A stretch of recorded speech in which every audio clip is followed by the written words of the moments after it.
Bienvenue à tous dans ce tour de l'actualité sur Tout TV Africa. Nous démarrons avec le Niger. C'est désormais officiel. Le général Abdourahmane Tiani est à la tête du Niger pour les 5 prochaines années. Investi ce 25 mars 2025 lors d'une cérémonie solennelle, il a reçu le prestigieux rang de général d'armée ainsi que la plus haute distinction nationale, celle de grand maître des ordres nationaux en reconnaissance de son engagement envers la nation nigérienne. Ces démarches s'inscrivent dans le cadre de la mise en œuvre des résolutions issues des assises nationales pour la refondation de la nation dont le lancement officiel s'est tenu au Centre international des conférences Mahatma Gandhi de Niamey. Lors de son discours au cours de la cérémonie, le général Abdourahmane Tiani a placé son mandat sous le signe de la refondation et de la réconciliation nationale, affirmant sa volonté de conduire le Niger vers une nouvelle ère politique. Il a de ce fait insisté sur la nécessité de réformes profondes pour garantir la stabilité et un développement durable, tout en précisant que la réconciliation ne se ferait pas au détriment de la justice. Au cours de la cérémonie, l'annonce de la signature de 2 ordonnances par le général Tiani a été faite. Il s'agit de la dissolution des partis politiques et la libération de certains prisonniers politiques et civils. Ceci conformément à la charte de la refondation élaborée par une commission des assises nationales.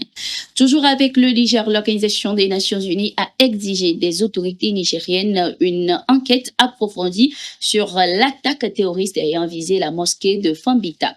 Volker Turk, haut commissaire des Nations Unies aux droits de l'homme, a appelé le gouvernement nigérien à traduire les responsables en justice conformément aux normes internationales. Il a également exhorté les autorités nigériennes à prendre des mesures concrètes et significatives avec l'aide de la communauté internationale afin d'améliorer la sécurité des civils. Les autorités nigériennes ont promis de leur côté de traquer les terroristes jusqu'à leur dernier retranchement. Rappelons que l'attaque qui a fait 44 morts et 13 blessés a été marquée par des tirs sur les fidèles, suivi de l'incendie de marchés et de certaines habitations. Fortifi Lushima, coordinateur national du mouvement Urgence panafricaniste en République démocratique du Congo, a partagé avec le média Sputnik son analyse critique de l'initiative de paix portée par l'Angola dont le président João Lourenço vient d'annoncer le retrait. Selon lui, cette médiation était parrainée par les Occidentaux, notamment les officines américaines, ce qui constituait selon lui le premier problème. Le panafricaniste redoute un retour des hostilités, estimant que l'absence de consensus entre tous les protagonistes africains menace la souveraineté collective du continent. Lancé en novembre 2022, le processus de Luanda ciblait spécifiquement la désescalade entre la République démocratique du Congo et le Rwanda dans le cadre de la rébellion du M23, contrairement à l'approche plus large du processus de Nairobi. Cependant, son exclusion de certains acteurs régionaux comme l'Ouganda et le Burundi a limité son impact. L'annulation fin 2024 d'un sommet crucial entre la République démocratique du Congo et le Rwanda, puis l'Angola, qui devrait aboutir à un accord de paix, a confirmé l'échec de cette médiation, laissant planer des incertitudes sur l'avenir de la stabilité régionale. Tension entre l'Algérie et la France. L'expulsion de l'influenceur algérien Doualem est maintenue par la France.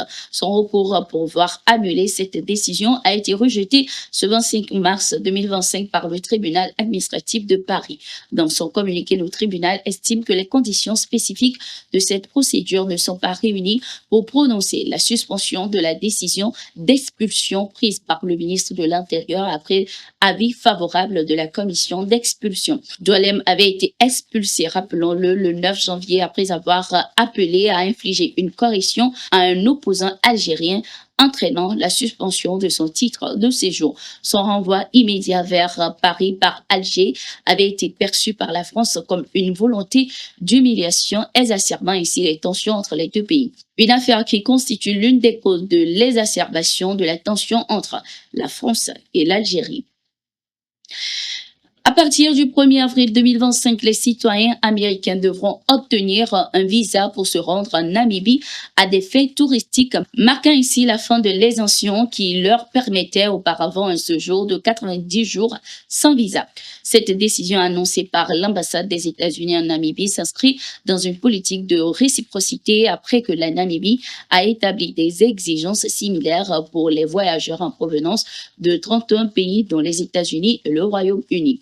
Les touristes pourront faire leur demande en ligne avant leur voyage ou obtenir un visa à l'arrivée dans les aéroports Windhoek et Walvis Bay ainsi qu'à certains postes frontaliers. Cette mesure mise en place sous la présidence de Netumbo Nandi Ndaitwah, première femme à diriger la Namibie, vise à renforcer l'équité dans les relations diplomatiques.